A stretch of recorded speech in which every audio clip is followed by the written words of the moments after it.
Hello, everyone. This is Decaturish.com editor and publisher Dan Wisenhunt. Welcome to the July 17th edition of the Decaturish.com Twitch show. We tape our Twitch show every Wednesday and Friday at 6 p.m.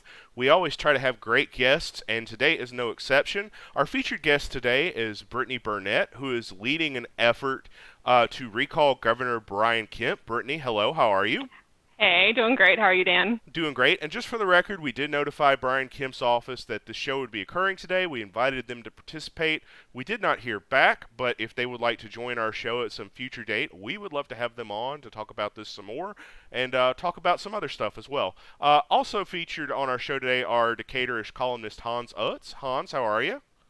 I'm well. Looking forward to this conversation today, Dan. Thank you for joining us. Marjorie Hall with DeCab Strong. Marjorie, how are you? I'm doing pretty good. Thank you. And Decatur's contributor, Crystal Jarvis. Crystal, how are you today? Hello, thanks for having me, Dan. Thanks for coming back. So the way this works is we're going to talk a little bit about the recall effort as our featured subject for today. If you want to ask us a question, go ahead and create a Twitch account, and then you can jump into the chats and ask any question you want as long as it's coherent. We'll try to get it answered. I did want to quickly address, there was a comment made on our last show. A friend of mine who I did not know had made the comment, named Benjamin Bell. He kind of felt like we were a little bit dismissive of his comment. That certainly was not the intention, Ben. We hope you'll keep watching, and I'll definitely look for your name next time. It was just one of those things with live streaming. You know, sometimes you make a joke and sometimes it works and sometimes it doesn't. But we do this every Wednesday and Friday, so we got another chance to get it right. So, Brittany, let's talk about this recall effort because you started your Facebook page for this at, like, what was it, 6 p.m. on Thursday? 6 Yeah, p.m. yesterday. just about 24 hours ago. And so as of right now, you have how many likes and I follows on that I page? think that we've got 1,100 people who like the page and over 500 who are following in addition to that. Oh, wow. Okay. And so are most of the people, you live in Decatur, correct? East Atlanta. East Yeah, Atlanta. close enough. Okay. And are most of the people who are following your page local? Or are they from around the state? Have you looked into that at all? You know, man, it has been such a whirlwind of communicating with like hundreds of people in the last 24 hours that I haven't dug in that deeply. But the places that it's been shared are like the East Atlanta neighborhood page, the Oakhurst page, Kirkwood. So my guess is that the majority of people who've kind of latched on and these early subscribers are really localized to this kind of quadrant of Atlanta. But I've also had people reach out from Savannah already, looking to get involved there. So I think it's a little bit everywhere, but mostly concentrated in this neighborhood. So what was the impetus for this? What inspired you to go ahead and start this and begin this conversation about potentially recalling the governor? Yeah, I think like a lot of people, when that executive order came down, explicitly barring cities from taking action on mask mandates, I just saw red. I was so angry, and to me, that was an immediate violation of his oath of office to, protect Georgians and our health and safety. And it was finally, to me, it was a watershed moment, and will you finally cross the line? And if not me, who? And if not now, when? I think with the political climate that we're in right now, COVID and we're in this kind of this tipping point, and it seemed like the right time. So I was doing a little research on the recall process in Georgia. It is not something I am an expert on, but I was surprised to find out that Governor Kemp had faced an unsuccessful recall effort in 2017, I believe, when he was Georgia's Secretary of State. And I wanted to read the relevant legislation. This is from Ballotopedia. Lists the following reasons that you can recall a public official. And those reasons are an act of malfeasance or misconduct while in office, violation of the oath of office, failure to perform duties prescribed by law, or willfully misusing, converting, or misappropriating without authority public property or public funds entrusted to or associated with elected office to which the official has been elected or appointed. So what specifically there do you think Kemp has violated that would be grounds for this recall? So I should say initially, I am not a lawyer. I am an angry Georgia citizen, and I'm just doing this because I feel like it's my civic duty. So with that said, I'm looking for lawyers to help get involved and guide us in this process of getting the forms and applications and kind of the minutia and details figured out with those types of things. But the immediate thing to me is a violation of the oath of office. The oath of office says that the governor should protect, preserve, and enact the Georgia state constitution. And the very first thing it talks about is our innate and constitutionally protected right to life. And how can you be protecting our right to life when 30 Georgians today died and almost 4,000 are now infected with COVID-19, and you're taking away tools from cities and mayors all over the state to be able to protect their citizens locally. So to me, that is the baseline. And beyond that, some of the things that I think the city of Atlanta might sue over, like his trying to usurp local control over their ability to enact local legislation is going to be a big part of that, whether that's oath of office, if it falls under malfeasance. I'm not a lawyer, so Sure. someone smarter than me is going to help me figure that out. Well, I just have to wonder. I mean, whether you agree with what Brian Kipp has done or hasn't done. Is it more of an effort because you disagree with him politically, or do you really think that he has has committed these transgressions? I think there's no question. Sorry. No, it's okay. No, I think there's no question that he has committed offenses that would warrant a recall. And from the people that I've seen that have reached out to me, it's a bipartisan interest in this effort. Over 3,000 Georgians have died. How many tens of thousands of people have lost a loved one? I personally know someone and lost someone to COVID-19. So it's not just that it's personal to me or to the Democrats. I think a lot of people are seeing kind of the incompetence and the incoherent response to the COVID-19 pandemic and just how far that's gone. We've really lost our way, and I think we're lacking competent leadership. And that's, with this executive order, like I said, it was kind of a tipping point in a watershed moment. But do you think that's fair to lay at Brian Kemp's feet? Because, I mean, there are states with Democratic governors who've had a lot of deaths, too, and they're doing a lot of the things that, where people in Georgia are angry about that Brian Kemp is not doing. No, I think you're absolutely right. And I think if New York decided to recall Governor Cuomo, if that's within their state constitution, I think they have every right, and they should. There has been ineptitude across the board. I don't think it's got anything to do with party. I think it's got to do with just not having the proper leadership in place. So I think other states are open to it.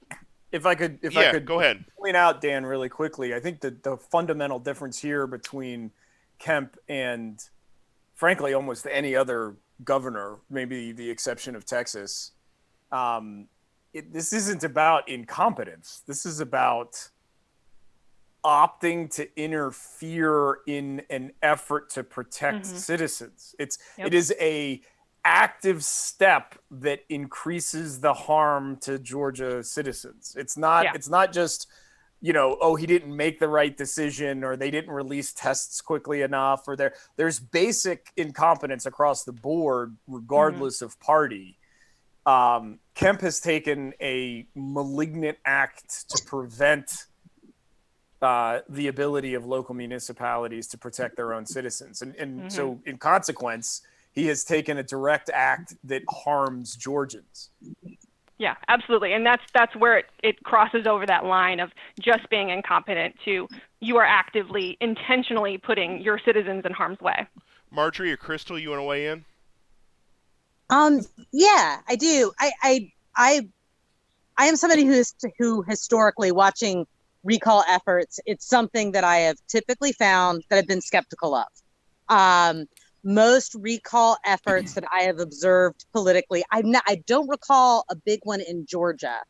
I find to be silly, typically, because a lot of times it's people who are upset they lost an election and are trying to get do-overs.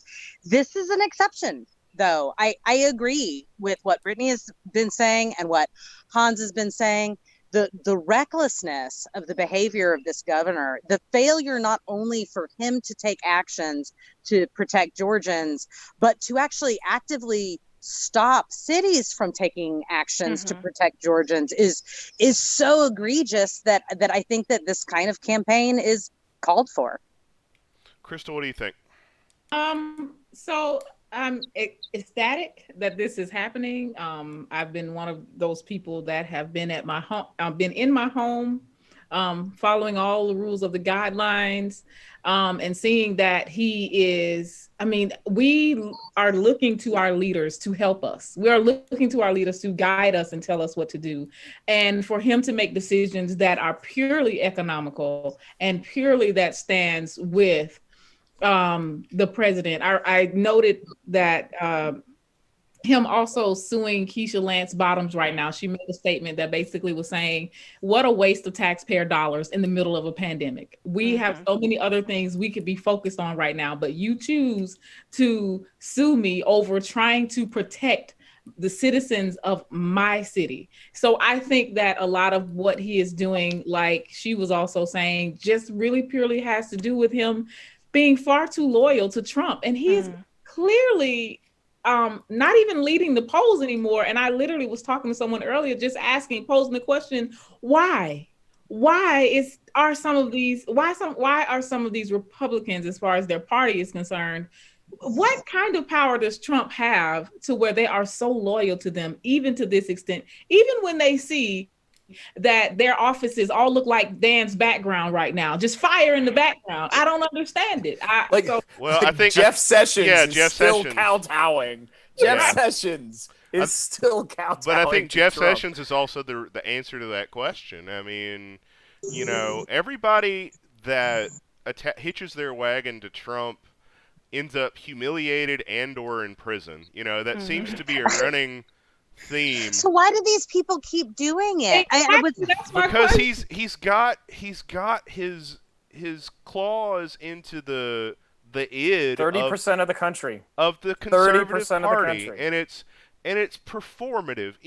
I had a chance to talk to a relative who's been fairly apolitical for most of this, and they've been trapped at home. They've been watching Fox News, because what else would make you that angry?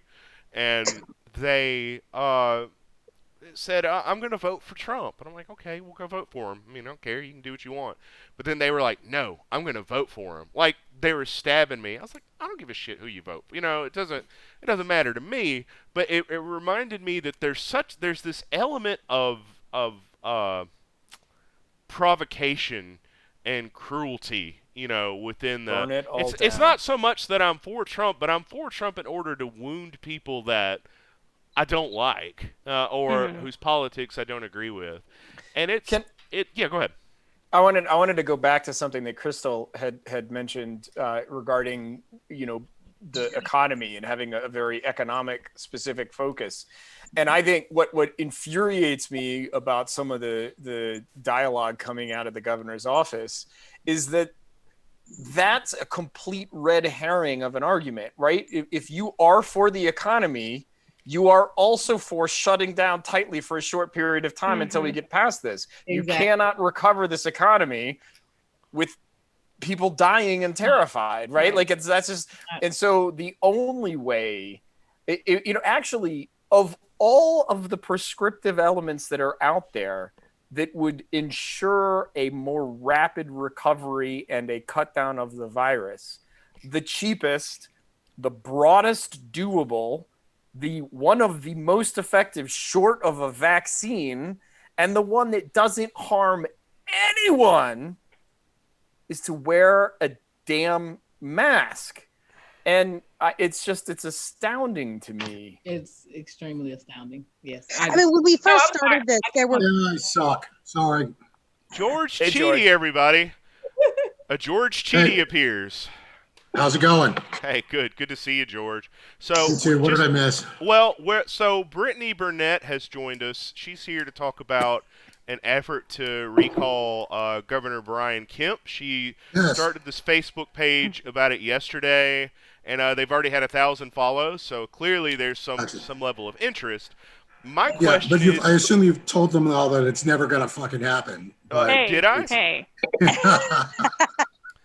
Well, she now has 1,085 followers because Hey, I've there you go. Okay. on the show. So Well, there are 1,085 followers who are disagreeing with you. Why don't you think it's going to happen, George? So, all right. Bearing in mind, I've missed 15 minutes of conversation, so you can tell me to jump off a cliff. The threshold for getting the signatures is off the chart. Yep. It's Close to a million, maybe a little Yep. over a million. yeah, and they've got to be spread out. And God help me, I know the rules, because I've thought about it. You got to get them spread out in each of the congressional districts too. So you can't just gather a million in Metro Atlanta. Yep. You've got to get like 100,000 in, CD9, where you've got to where there might be 25 Democrats in the entire freaking district. It's a pain in the ass. It's purposefully a pain in the ass. And I wish it weren't, because he's a son of a bitch and shouldn't be in office. But you know what I say to that? Even if we can get 50,000 people, if we can get 100,000 people, whatever that number is that we could end up getting, that's us reclaiming our voice, right? So many Georgians right now are angry. Obviously, we're angry. They're terrified, but they also feel super helpless. Like, these things are being done to us. We have no control over our circumstances. So this is our one way to go deliver a letter to Kemp and say, there's 100,000 people, there's 500,000 people who are so angry with you that they want to kick you to the curb. It's a way for us to gain back just a little modicum of control. I have a question about the signatures. If anybody knows the answer to this, do they have to be physical? Like, do you have to go door to door? Okay. Yes, so not necessarily, well, we would not go door to door. That would be so crazy, but yes. And that's one thing I'm glad you brought up, because I keep seeing so many people sharing change.org positions or petitions move on positions, and those things are not effective for things like this. Like, a recall is a very specific legal process and legal remedy to removing someone from office. You have to go through tons of litigation and back and forth. Kemp could sue all the way to the Supreme Court, and then at the end of that, they could say, you don't get a recall, this isn't sound, and then you're done. So although those change.org type petitions make you feel good like you did something, that's not ending up on anybody's desk. Like, we would have to have people on street corners with clipboards, knocking on doors, whatever, and physically having them sign an affidavit confirming who they are, where they live, those kinds of things. Can I ask a rhetorical question for the group, just because I feel like kind of bad that we can't hear from the governor on this? Is this fair? I mean, what we're dealing with is an unprecedented situation. I think there's broad agreement that there's definitely been some mishandling of it at the federal level, and I think it's pretty apparent that Kemp is sort of toadying to Trump. But all that aside, the infection rates, the deaths, the disruption, how much of that is it fair to lay at Kemp's feet? How much is it fair to hold him accountable for? The reason why we're back in a spiking environment is because we reopened early in spite of all of the medical advice to the contrary. It's not an accident. And that's the thing that really frustrates me about the conversation with COVID, is because you've got people out there being like, well, how could we have known? Every fucking professional epidemiologist in the world said this is what a exponential propagation of infectious viral load looks like in a community that's not protecting itself. And we were within literally days. The case counts and the explosion of the case counts happened within days of the predictive models, right? The only time the predictive models were wrong was when they were anticipating explosions upwards, and we stopped and started wearing masks and isolated in place, and it didn't hit as hard, which then Kemp opened the state for, despite the fact that it's not like it was an arbitrary or unknown or it was a worthy risk. It was a utter certitude that we would end up back in this position if we opened up too early. And guess what? I agree 100%. And one word that I've been hearing people throw around is ignorance. I absolutely 100% disagree with him being ignorant to what he knew he was doing, because you're talking about a story that I read today that Dan actually posted about how he's been manipulating the numbers to make them look lower than they were. My mom works in healthcare, so she told me what she was seeing on a daily basis, and that did not represent those numbers that were on those charts that I had been following actively every day. So how he was basically trying to make things look like they were trending in a better position than what they were. He knows exactly what he's doing. He did them despite, I think he had a epidemiologist right there with him when he decided to reopen the state. They were not going to, in my personal opinion, I'm just going to say that I trust and 100% believe that because of the vows that they took, and ethics, that they were telling him exactly what he didn't want to hear, and yet he still basically just tried to make these stupid social distancing rules up to try to say that would make things safe, knowing that I'm sure epidemiologists told him differently. And we have a few of those in this area that he could have consulted with. I mean, when you live a few miles from the CDC, you really can't have an excuse to say, how could I have known? It's like, right. Well, talk to all of those people who know. Right. And yet he did, though. I mean, let's run down, let's fully answer your question, Dan.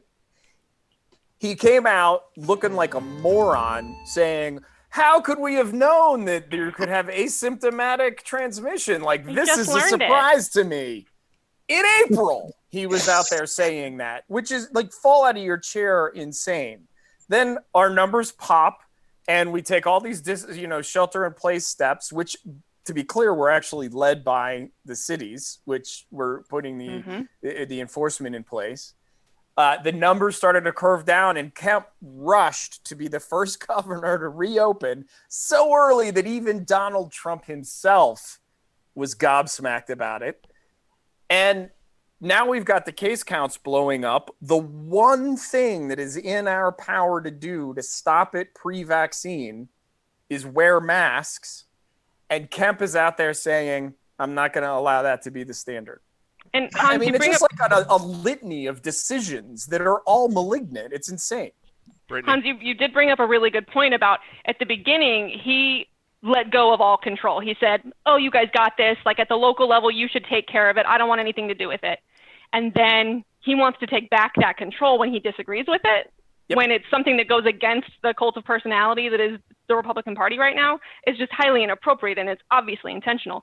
And one of the things he said, I wrote it down from his press conference this morning, was only the community can solve this crisis. Well, then why are you taking away communities' ability and their toolkit to be able to, help their own neighborhoods and help their own citizens? It doesn't make any sense. So I want to pause there because I do have a question about something that he said at the press conference, but I want to get to some reader comments really quick. Happy Friday. Happy Friday to you, Trey. Vesmith says his statement he made when suing Atlanta was very revealing to me. It was a very weak and PR-laden and clearly not based on solid data or science-backed position. Tiff-Tomatic says, it's that anti-intellectualism. Keep them dumb. Do they want the Dark Ages? Because that's how you get the Dark Ages. Huey Mama says, I think part of the reason people seem so blinded by facts is that they don't want to be wrong in their beliefs. Lala Vera, when George said it wasn't going to work, she said, eat it, George. I'm following her page right now. With exclamation points. Yeah. You just Come on. got another. Yeah. Huey Mama says, throw the middle fingers my way. So Trey Bliss has a question. What is the threshold that Kemp reverses course on this?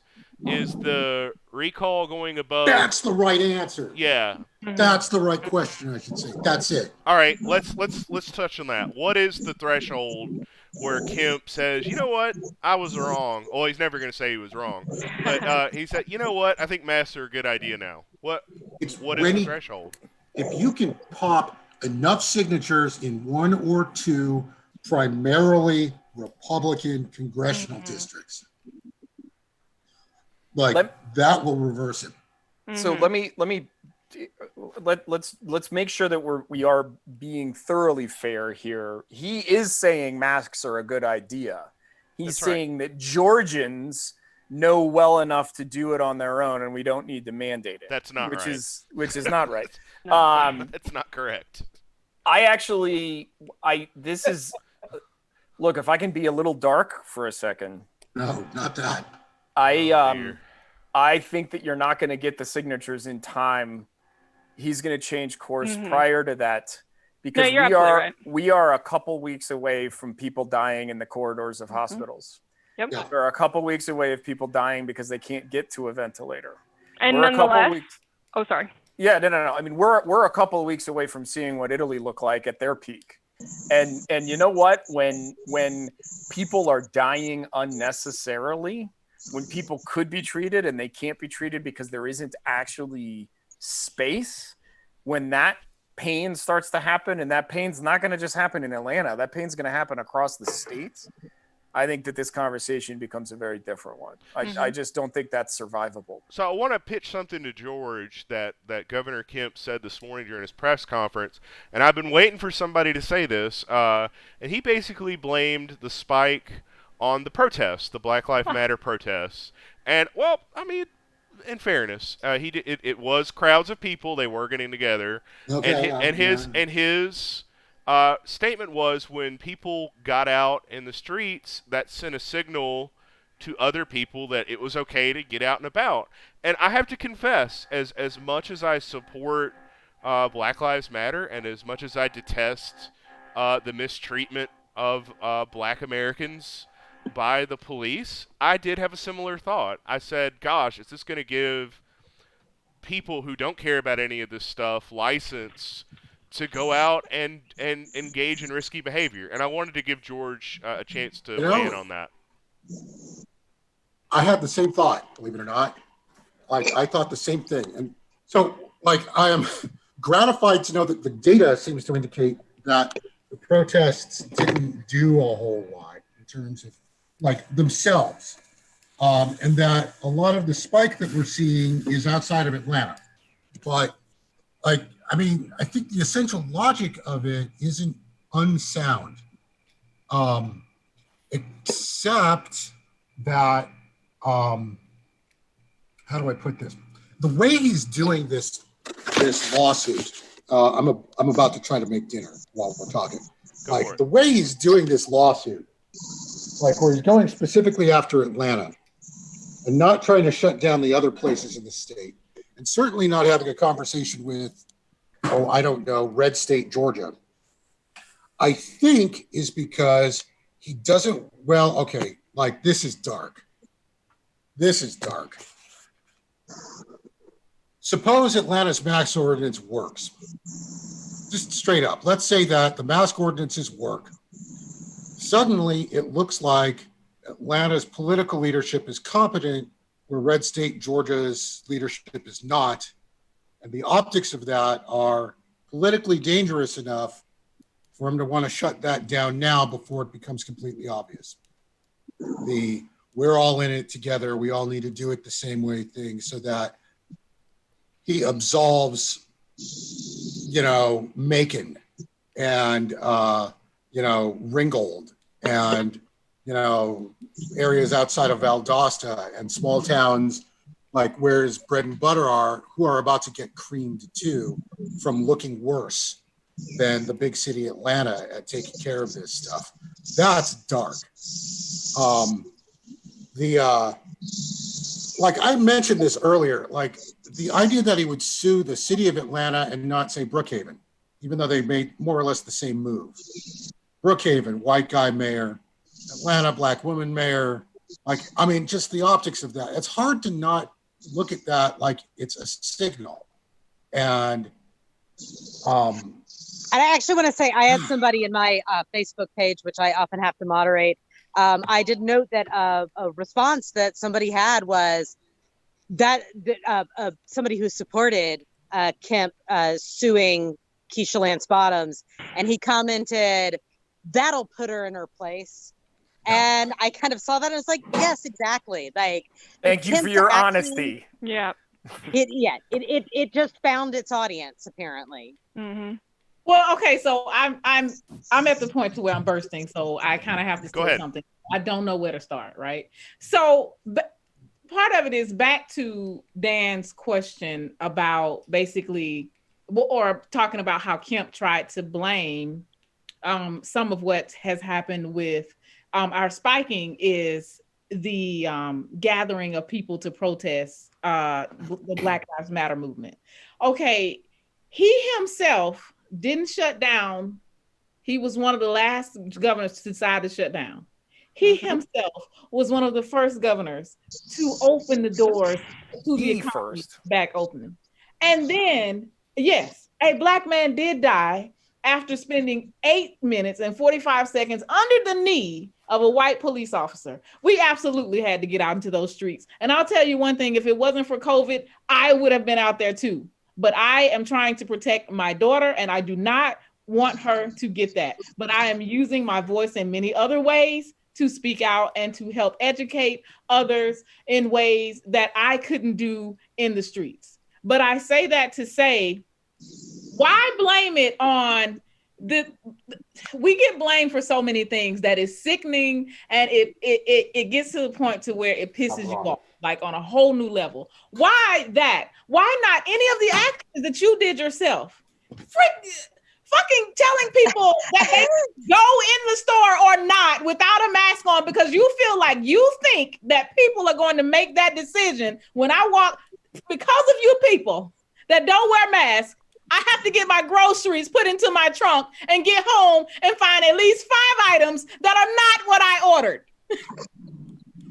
I'm tired of just like anybody else. But I also want to add to Hans's point, it should not get to the point of people dying in the halls or to where we're seeing traumatic videos of them dragging bodies in New York into trucks, loading them into trucks because they had nowhere to put them. It should not get to that point before he decides to mandate masks. He has to be a leader that's far beyond smarter than that and puts the people first. And I'm so happy, Brittany, that you did this. And that's why I'm following, and I'm going to figure out what else I can do to help from the comfort of my home, because I can't go anywhere because of, everyone and their decisions, but because this is utterly ridiculous. Because now, like you said, and it is a slight against the mayor. She even mentioned that she said something about Trump violating the mask order when he came through the airport. And she said that's part of the reason why she was targeted. But furthermore, I do believe it's because she's Black. And I think sometimes saying that stuff out loud, it's so hard to hear and it sounds so ridiculous, but it is absolutely 100% the truth. And perhaps more to the point, she's being considered for vice president. So this is Kemp's attempt to undermine her, to make her look bad, to again, to Marjorie's point, to put her in her place. He is threatened deeply by the fact that she could be in the White House. Yes, and not him, because they're losing. I'm just sorry. Well, but there is another reason that it was Atlanta, and I don't disagree with anything that's been said, because I think that all of it is true and plays a factor. I do think that it's important to understand that it is more than just about the mask mandate, that the real reason for the lawsuit, he did the order that was much more explicitly voiding the local mask mandates. But with the lawsuit against Atlanta, one of the things he's going after is not just masks, but actually the entire rollback to phase 1 of the reopening, which, and somebody can correct me if I'm wrong, but I believe that was an attempt to close in-person dining in restaurants and bars and a whole host of other things that actually got at what businesses can and can't operate. That is something that Mayor Bottoms was bold enough to do that the other mayors were not. And so that is one of the other things that made this really a question of who has power to do what in this kind of emergency powers environment, when you have the mayor actually shuttering certain kinds of businesses. Now, to be clear, on her own Twitter feed, I think just 2 hours ago, she pointed out that those were just recommended guidances Now, I don't know the exact wording that she used, but on that Twitter post, she was like, these are just recommendations. Look at what our website says right now. Interesting. Okay. It What reminds is me what so is much. actually kind of interesting, and I think that's the reason why this is going to be watched is that it actually is unclear who has the say, right? Like without question, constitutionally, the governor has the ability to declare states of emergency and take extreme action under states of emergency, right? And the pandemic would obviously qualify for that. But local municipalities absolutely also have health and safety mandates for their particular citizens. The reason why this has never really been adjudicated and decided as to who owns what on what point is because nobody really envisioned a scenario that was super dangerous where there wouldn't be alignment. And that's what's so frustrating about the governor's behavior is that this is manifestly about trying to save lives. It's not about some kind of political power grab or some bullshit, whatever he said in his thing. And Crystal, I don't want to make you any angrier, but if you watch Kemp, like he wades into this whole conversation about deploying the National Guard and how there's all this crime now happening and people are being murdered on the streets of Atlanta. And oh my God, like you can almost hear him, like it's not even a dog whistle anymore. It's straight up whistle. Like it's at regular hearing. And so, yeah. Yep. No, I'm not angry anymore, and I think that. Stay angry, Crystal. Stay angry. We need that energy. I was like, I have to get some of this out, but I think it's just I think that, like you said, we've never really had a scenario where my bigger question is, if you have one person saying no and another person saying, or one person saying you can't do this and another person saying you can, then what are people actually doing? That's a bigger question that I have in terms of what's really actually happening in Atlanta. Do you have some businesses that are staying open and some, I have seen a few that have said they're going to close because of Keisha Lance Bottoms deciding to go back into phase 1. But I think a lot of it has got to do with the area, right? Like some customer bases for these restaurants and stores are much more progressive, and they're going to listen and they're going to say, if you don't close, we will boycott you. We will take care of us. And in some areas in North Georgia and South Georgia, and when they don't care, it's really mixed and based on kind of geographic areas. But one thing I wanted to talk about, something Han said was, it's so fascinating to me that, Republicans say that they're all about local control, small government, like you make your own decisions for your own community. And unless I don't agree with it, and then it's my way or the highway. And then we talked about, why are 30% of Americans why are people hitching their wagons to this guy? And it's because 30% of Americans are willing to go down with an authoritarian as long as it's their authoritarian. And I kind of want to go on a mini rant about this because my whole, as most of y'all know, my whole entree into local politics was the cityhood fights in DeKalb County.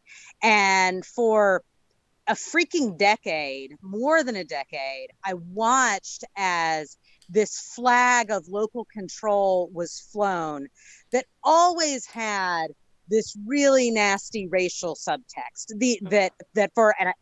Not everybody, there is variety in how people approach these things, but in the cityhood movements in the North Metro Atlanta area, there absolutely was a racial subtext where it was not about, oh, we want local control. It was about, we want to have white people in control. And if we're in a jurisdiction where suddenly Black people are now in control, we are going to change our jurisdictional lines so white people can once again be in control. Well, and you see the absolute, like, that's a perfect distillation of it. Like, the same people that fought to have Sandy Springs fought against South Fulton, right? Like, you see this. It's not, it's and then the insane. Same people who fought for Brookhaven, fought for Dunwoody, saying that it was so important for them to have local control, are now saying, oh, no, but not if you're going to do that. Not that kind of local control. We wanted you to have local control when we were confident that you are going to be a Republican and conservative in administration. You're going off now, we're not going to allow you to, we're not going to let you have local control if you're not doing what we want. And it's just the disingenuousness of the whole argument I find so infuriating. So we've got some readers who have got some really burning questions, so I want to get to them. And a lot of those are about process. One says, how do we recall him? If we can't recall him, how do we push the legislature to enact a law requiring masks or throw out his order? And another person said, how can we help with the recall effort? What timeline does what is the timeline for the recall effort? So we're getting a lot of, apparently there's interest there, people who want to be involved. How can they get involved and what can they do? Thank you, first of all, for being so interested. And this is just to let everybody know, this is Brittany Burnett, and she is heading up the recall effort. So go ahead. Yeah, Brittany. and to repeat in case you guys weren't here at the beginning, this effort is a whole now almost 25 hours old. So bear with me, as over the weekend I spend every waking moment getting stuff together and finding my people. But how you can get involved, I'm going to be posting links for people who are willing to volunteer, people who are willing to sponsor the petition, which means I should talk about the process first. So to get this rolling, we're going to have to get some kind of lawyer or legal help who can help me draft the actual application and make sure we're crossing all our T's, dotting all our I's, and doing everything right as we submit that. Once we get the forms, we have 15 days to return them to the elections officials. They will give us a determination it's a valid effort or it's not. If they determine that it is, Kemp can challenge it, take us to court. That process would go back and forth until there's a resolution. Let's say that we get a recall petition, we get to go. At that point, you have 90 days to collect your million signatures or whatever the exact number is. And then at that point, if we get them, we would trigger a recall election. So before we even go and get those forms and get those applications to fill them out, we're going to be collecting up sponsors. We need 100 sponsors to put their name and their face as like the face of the recall.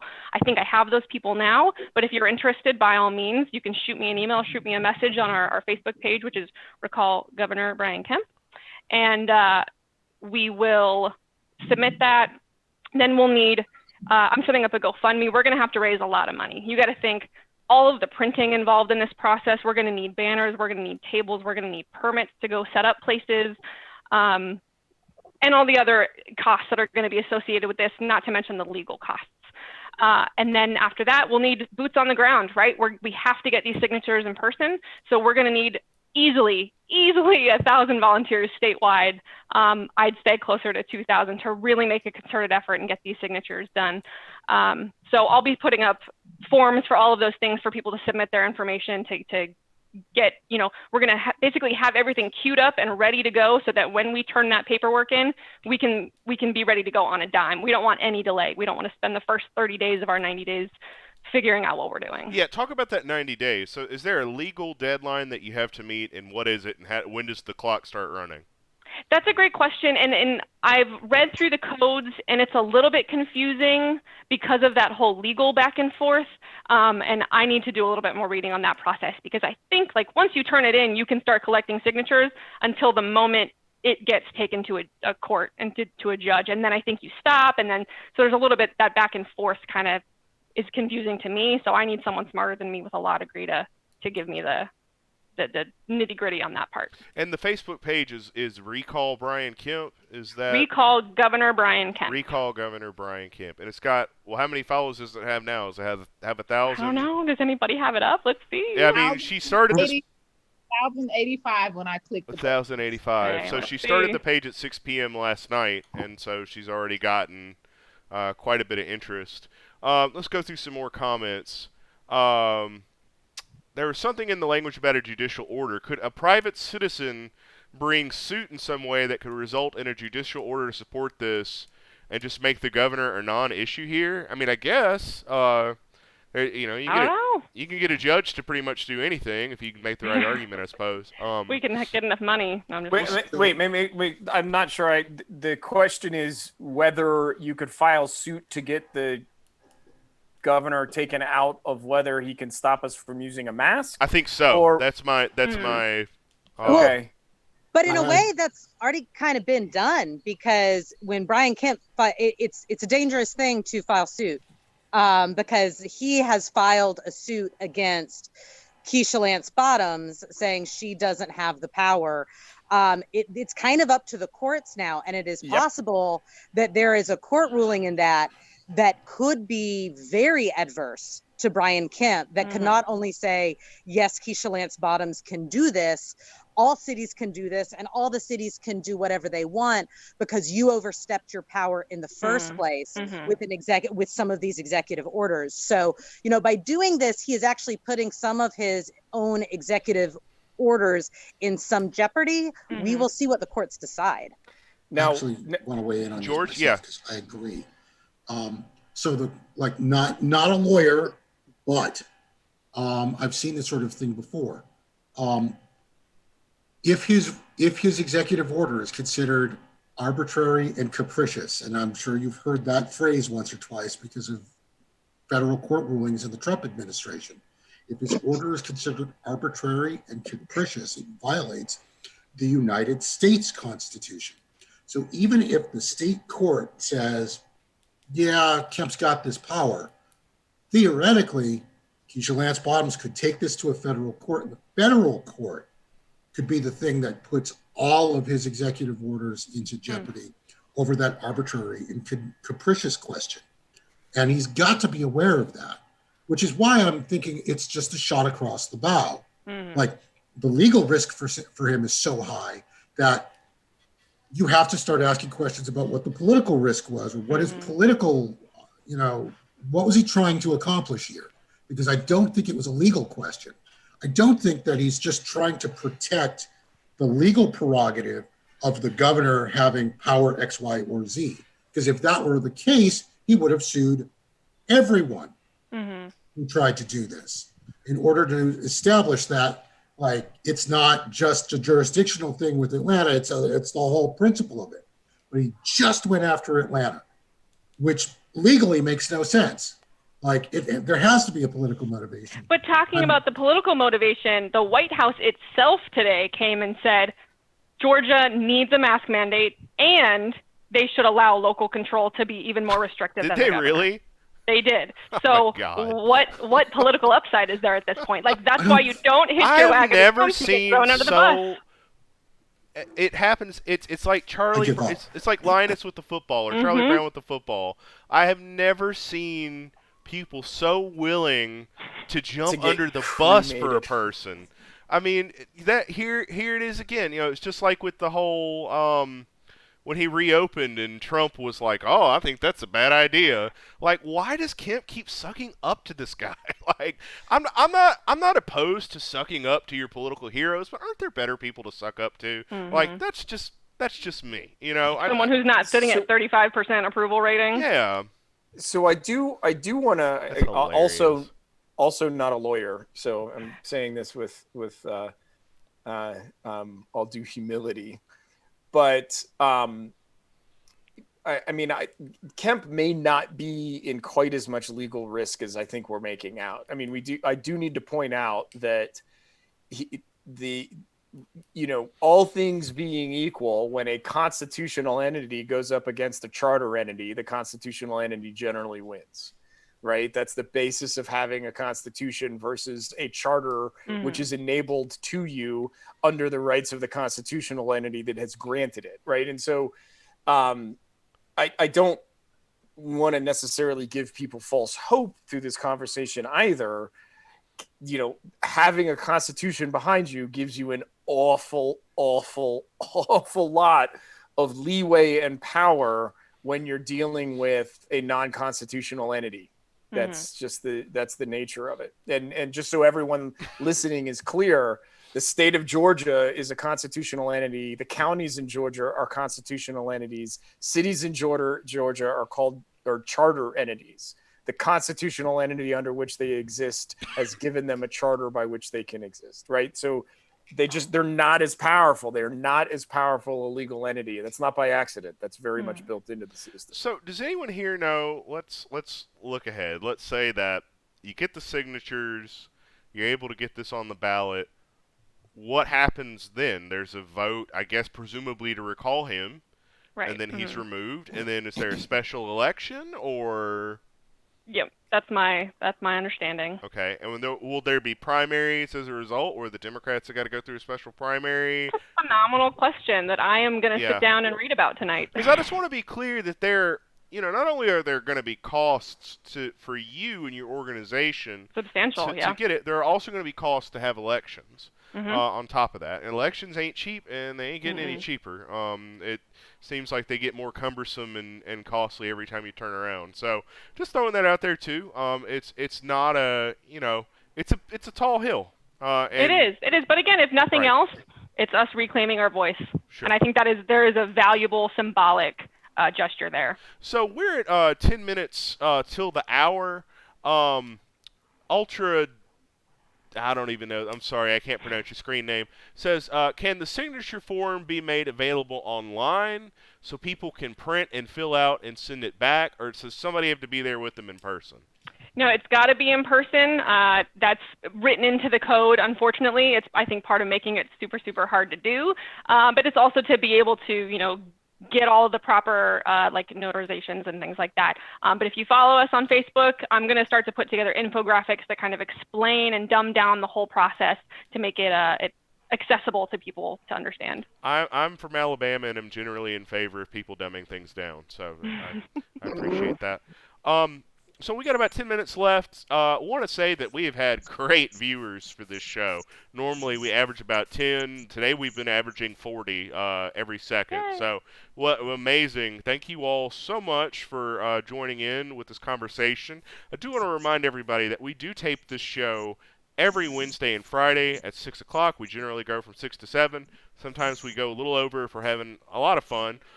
So we're going to be back next Wednesday at 6. We're working on the guests for that show as we speak. If you are watching and you don't have a Twitch account, go on ahead and create a Twitch account, because you'll want that if you want to join in on our next discussion and talk to guests the next time we have one of these shows. I wanted to give each guest a minute to give us some final thoughts as we close everything out. And so, Brittany, since you're our featured guest today, I'd like to start with you. Yeah, absolutely. Well, first of all, thank you so much for having me. It's been a lot of fun, really exciting. And I didn't puke, which is great. I thought I might. But I just want to invite anyone who's interested in learning more about what we're doing, getting involved, to go to our Facebook page, Recall Governor Brian Kemp. You can find all the information there that I have made available so far, I guess. My email address is listed on there as well. And we really look forward to getting you guys out there and on the streets collecting signatures someday soon, hopefully. Hans, parting thoughts from you, sir. Yeah, so I mean, I think he's earned it. I'm hardly going to defend the guy. Look, we are in a situation now in this state that is entirely self-inflicted. It's not an accident that we're in the place that we're in. Every bit of the pain that we're feeling now was avoidable, and the decisions for why we're in the place that we're in right now are owned by Brian Kemp, and he can't claim ignorance about any of this. This was all foreseeable, in fact, foreseen ages ago. I think, Brittany, you got your work cut out for you. I mean, it's tough. We're talking about the process being made difficult for a reason, but it's made difficult for a good reason. Like it should be hard to recall someone. It should be an extraordinary circumstance that justifies recall efforts. And I wish you luck, because I think this one is one. Marjorie, what about you? Well, this is what I'm drinking right now. Bravo. This is this should be our Friday thing. Every time we do a Friday show, everybody should have a drink. I like that. So this is Wild Heaven. They're local. It's a great brewery in Avondale Estates.